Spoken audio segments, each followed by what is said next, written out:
Price Lord. இயேசு ஏன் தாவீதின் குமாரன் அழைக்கப்பட்டார் என்பதை பார்க்கலாம். மத்தேயு சுவிசேஷம் 1 அதிகாரம் இப்படியாக ஆரம்பிக்கிறது. ஆபிரகாமின் குமாரனாக தாவீதின் குமாரனாகிய இயேசு கிறிஸ்துவின் வம்ச வரலாறு என்று சொல்லி தாவீதின் குமாரன் என்ற தலைப்பு மத்தேயு நற்செய்தி முழுவதுமாக இடம்பெறுகிறது. சங்கீதம் 89, 28, 29 இப்படியாக தேவன் தாவீதோடு உடன்படிக்கை செய்து அவருடைய உடன் வம்சாவளியை சேர்ந்த ஒருவர் ராஜ்யத்தை நிறுவார் என்றும் சிங்காசனம் என்றென்றுக்கு நிலைத்திருக்கும் என்று வாக்குறுதி அளிக்கிறார். மற்றும் தாவீதின் சிங்காசனம் மகன் ஆட்சி செய்வார் என்று ஏசாயா முன்னறிவிக்கிறார்.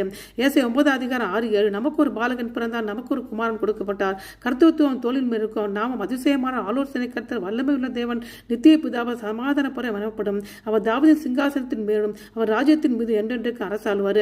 2 கூடல் முதலாக இயேசுவை தாவீதின் குமாரனால் அழைத்து அவரிடம் சுகத்தை பெற்றுக் கொண்டார்கள். அவர்கள் கண் தெரியாதவர்களாக இருந்தால் கூட மற்ற அநேகரை விட இயேசுவே தாவீதின் குமாரன் மெஸ்ஸியா என்ற அடையாளம் காட்டி அவரை மகிமைப்படுத்தினார்கள். இதன் போது இயேசுவே தாவீதின் குமாரன் அழைக்கப்படுவதற்கு காரணமாக இருக்கிறது.